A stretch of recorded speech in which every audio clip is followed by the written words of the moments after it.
Welcome to r/malicious compliance, where people ask other people for things, but don't necessarily get what they want. Today, we have plenty of stories for you. Remember to like, subscribe, and leave a comment down below. Now, let's get started. Apartment manager doesn't take cash for the 2-cent bill. Malicious compliance ensues. In 2019, I moved from an apartment complex in Celebration, Florida, to a condo.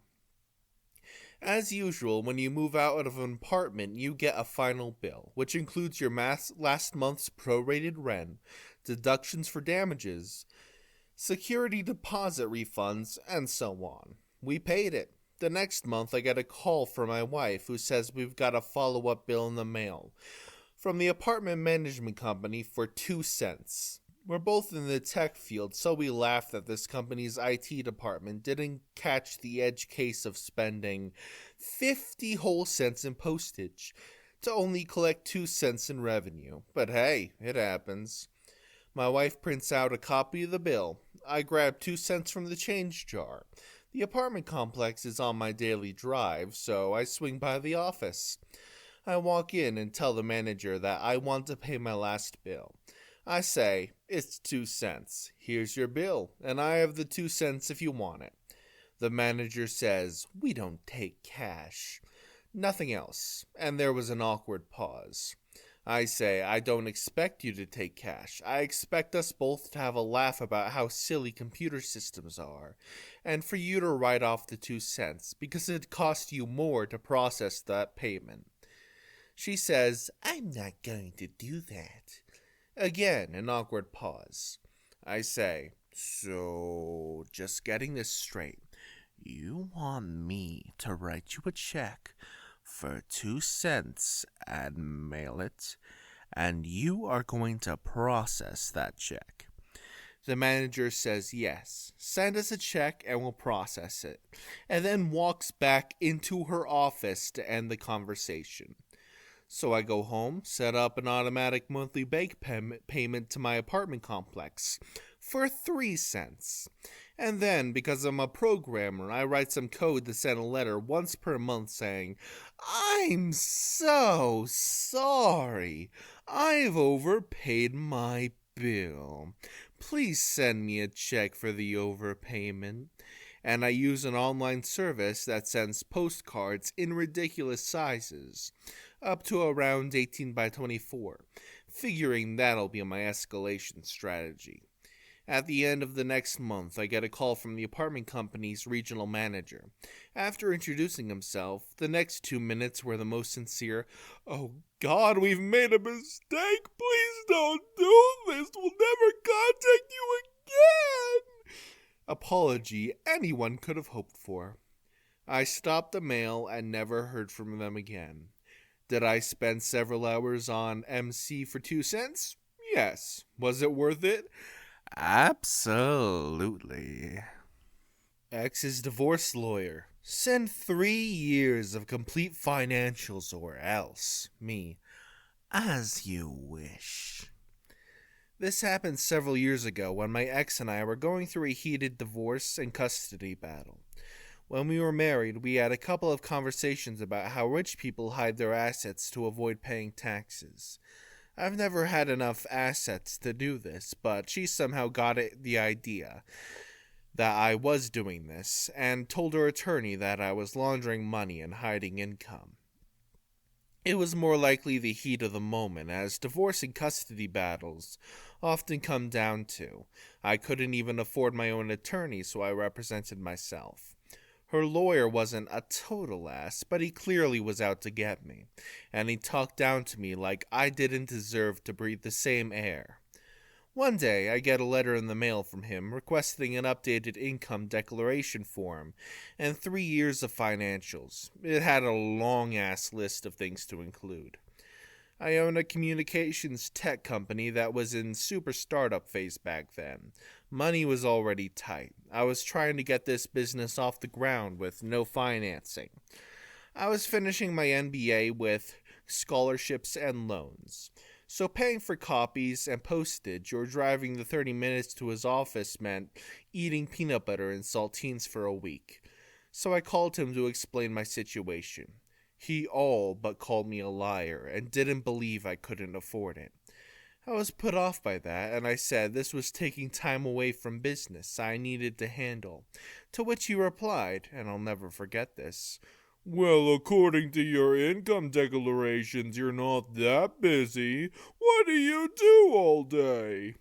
He then said if I didn't get these documents, he would consider my previous filings as fraudulent, tell the judge to contact the DA, and also alert the state tax agency and IRS. Probably an empty threat, but I'm no lawyer.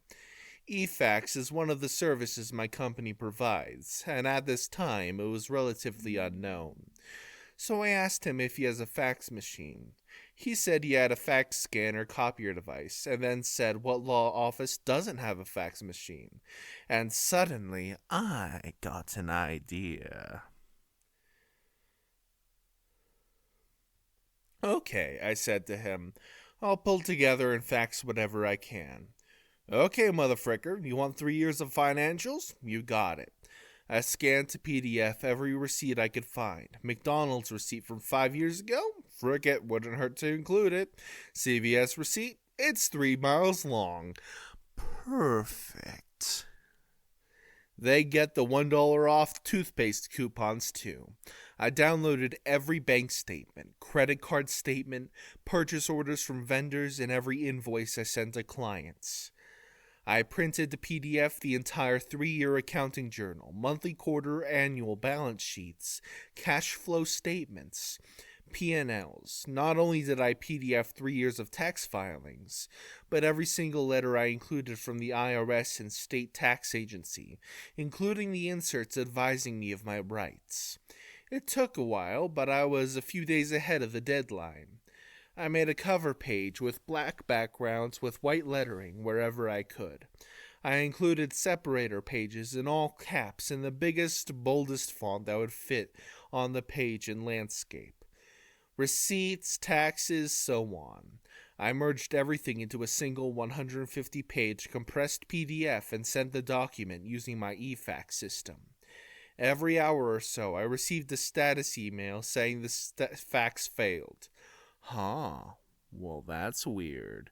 Well, they're getting this document, so I changed the system configuration to unlimited retries after failures to keep redialing it until it went through. Weird, I was still getting status email failures. Well, I'll delete the failure emails and keep the success one after it eventually goes through. And that was problem solved. 2 days later, a lady from his office called and asked me to stop sending the fax. Their fax machine had been printing non-stop. It kept getting paper jams, kept running out of ink, and they had to keep shutting it off and back on to print. I explained that her boss told me to send this by the deadline or else he would call the DA and IRS. Since I didn't want a call from the DA or IRS, I would keep sending until I got a success confirmation. I suggested they just not print until my fax completes, but she didn't like that. She asked me to email the documents, and I told a little white lie that my email wouldn't allow an attachment that big, unless her boss in writing agreed to cancel the request, or agree to reimburse me for my costs to print and ship. I said I would have to continue for the fax until they confirmed they have received every page. She put me on hold, and the attorney gets on the line. He said forget sending the financials. I said that I would need this in writing, so I would keep sending the fax until he sent that to me. He asked me to stop faxing and he would send it in writing. I said send it in writing first, and then I'll stop. Long moment of silence, and then click. About 20 minutes later, I received an email from his assistant with an attached signed letter in PDF that I was no longer needed to provide financials. The letter then threatened to pursue sanctions in court or sue me for interfering with their business. Every time I saw him after that, the lawyer never brought up sanctions, lawsuits, criminal referrals, or financials again. Wonderful.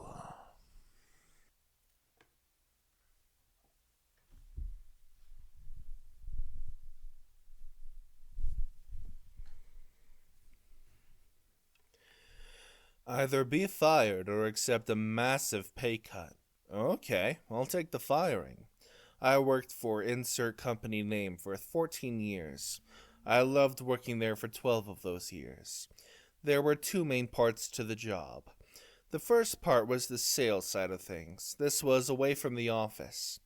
In the customer's location, this involved quite a bit of driving, and on a couple of occasions flying abroad, to work face to face with customers, to deliver a high quality product. We weren't the cheapest, but we were the superior product, and I was the best employee when it came to delivering the product. I consistently got rave reviews from customers for my personal style when it came to delivering the product and executing the customer's vision. I got a huge amount of repeat business, and I got a lot of new business through word of mouth, with my customers recommending the company based on their experiences with me. The second part was the office side. This was my weaker side. I hated cold calling potential customers with numbers I found in the phone book. When it came to answering the phones and speaking to potential customers who initiated contact with us, I was fine, but I wasn't great at making the calls. This was my only real not great part of the job. So in the office, I wasn't asked to make any calls. Instead, I prepared product, designed new product, trained new staff members, ended up being one of the biggest parts of my job. I was also the problem solver, helping out wherever and whenever I could, filling in for sick employees whenever I could as well. I liked the owner and I liked the manager. I liked all the staff who were around me. All in all, it was a great job and I was really good and I took pride in it. The company had been doing so well that the owner had slowly expanded over the 12 years since I started working. I had joined about 3 months after he started, so I had been part of the expansion. I worked out of the nearest office, but I often traveled to other areas to train their staff.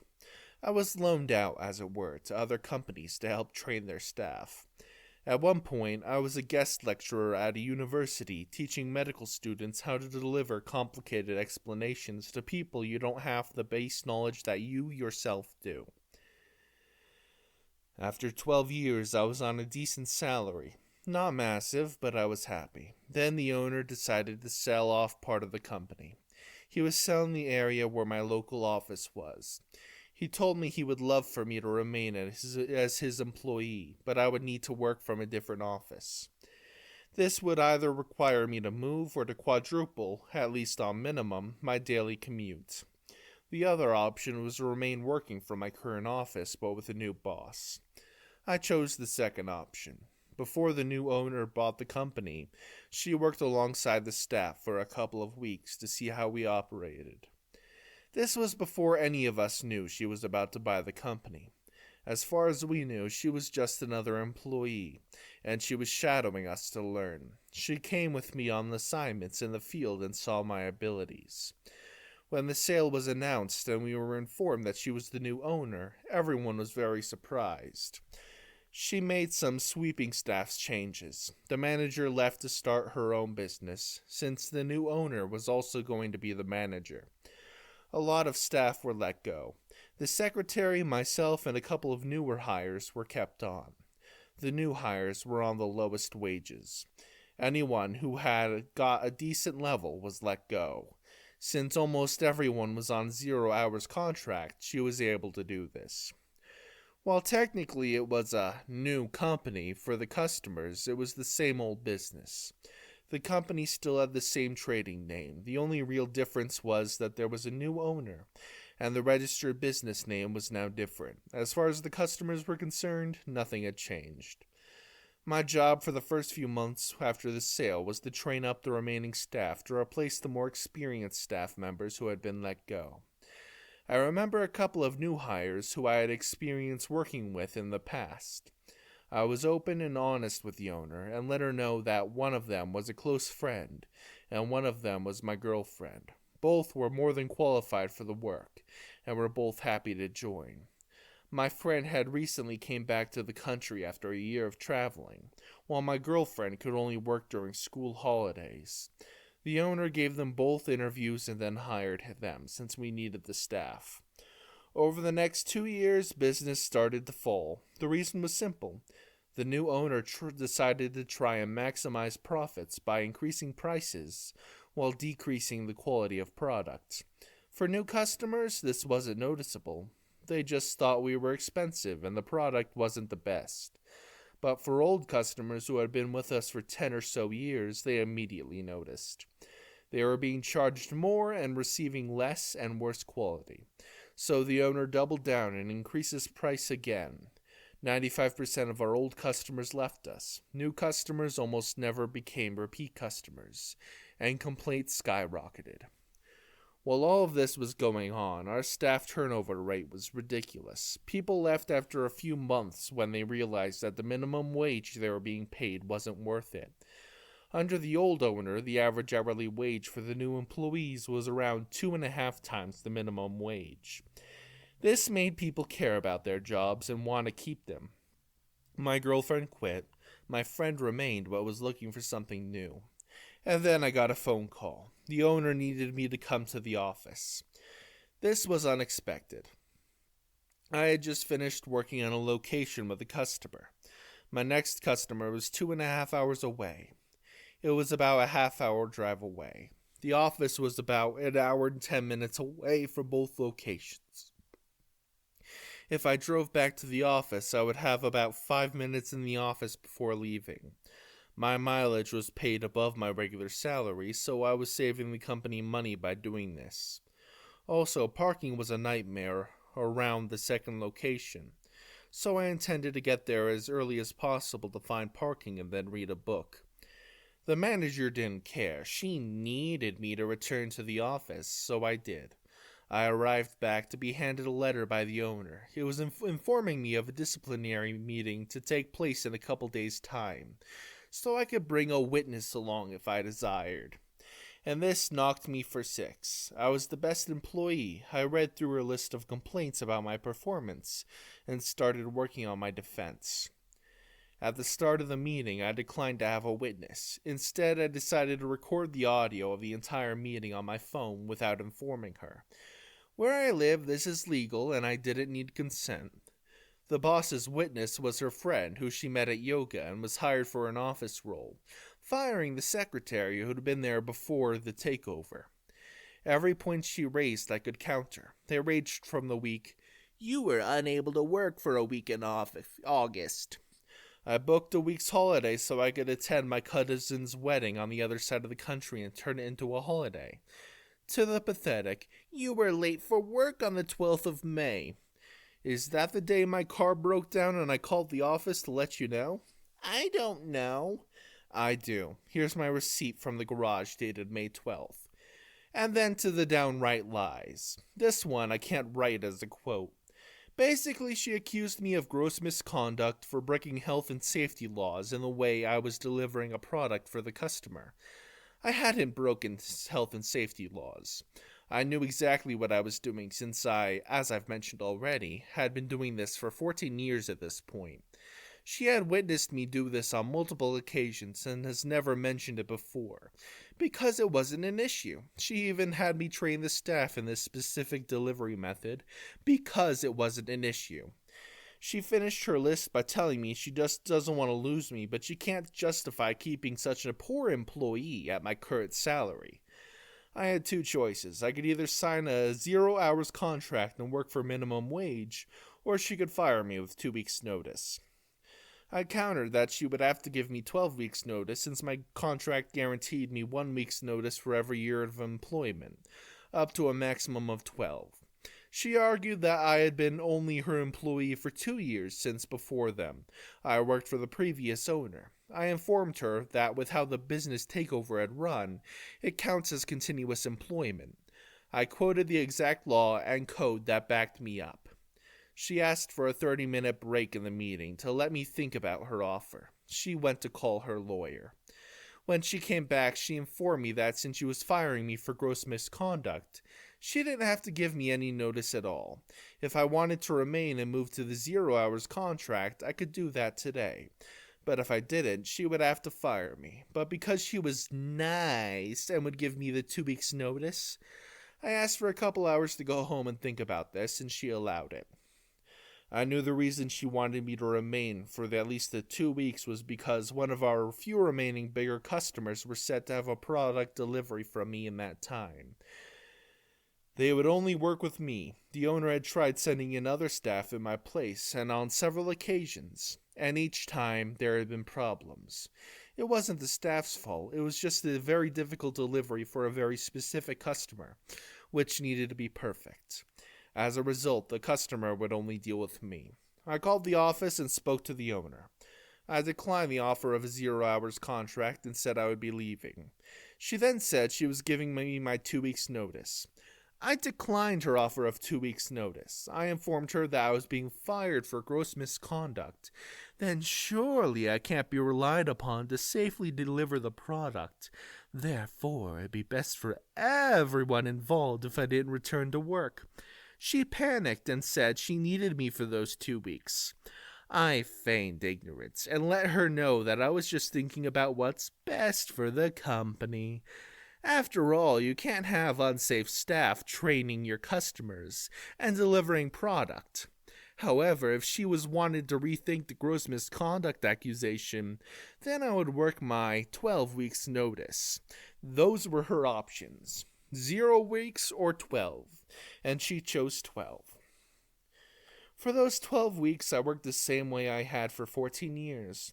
I didn't coast, I didn't slack, I didn't badmouth the company on my way out. I continued to train new staff. I continued to deliver the product in my own personal, exceptional way. I also got in touch with a lawyer who was a specialist in employment law. For those 12 weeks, the owner barely spoke to me. She resented the fact I knew my legal rights and didn't just believe her lies. She hated the fact that I could defend myself, and she was petty.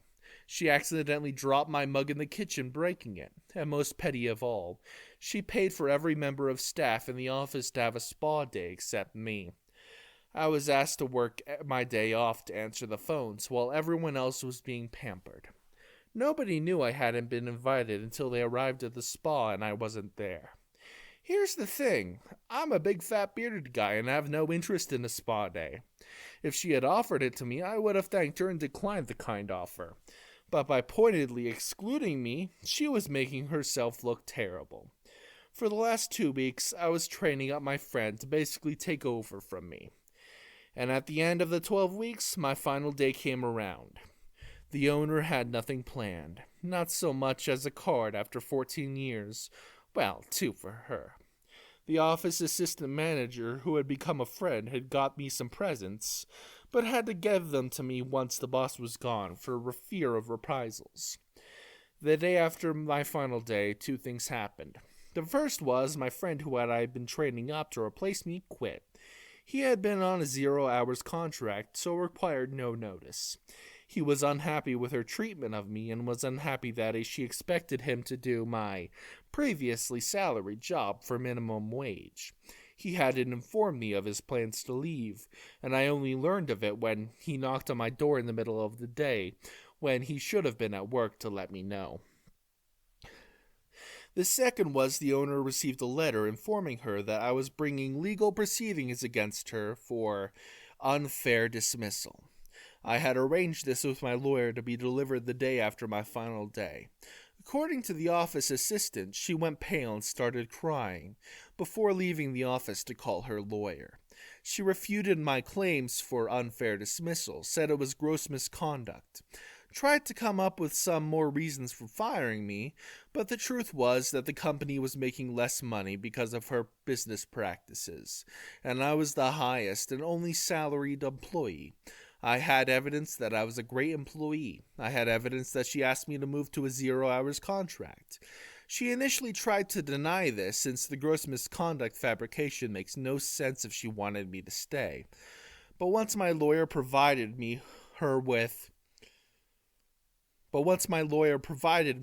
with transcript of the entire meeting along with a copy of the recording, she knew she was screwed. Still, she let the case drag on for over a year. I think she hoped that the legal fees would lead me to dropping the case. Little did she know my lawyer was working on a no-win, no-fee basis, while hers wasn't. She ended up settling after course. The aftermath. The office assistant, who had become a friend, quit a couple of months after I left. She hated how I was treated and didn't feel safe working for such an untrustworthy boss. Several former customers contacted me personally to inquire why I was no longer with the company. Apparently, the owner was telling them that I just quit. I informed them that I had been fired for cost-cutting reasons. They moved their business elsewhere. Several offered me jobs. One went so far to offer me a part-time job and to pay for me to attend college, to earn a degree required for them to hire me full-time. This was a lovely offer, but there were one of the customers who were a little bit too far away to commute, and I wasn't ready to move. In the end, I found a new job in a different industry, where a lot of my skills transferred over. Currently earning more than I was, working less hours and for better owners. And the business is floundering. The big COVID left the new owner desperate for cash. She canceled orders but refused to refund customers' money, citing an act of God clause in the contracts. The business's Facebook and Google reviews have tanked, and most of the staff left. The business is still afloat, but barely. And that's the end of today's video. I hope you all enjoyed. Remember to like and subscribe and leave a comment down below. Maybe share the video with some of your friends. I will see you all next time. Hasta la pasta.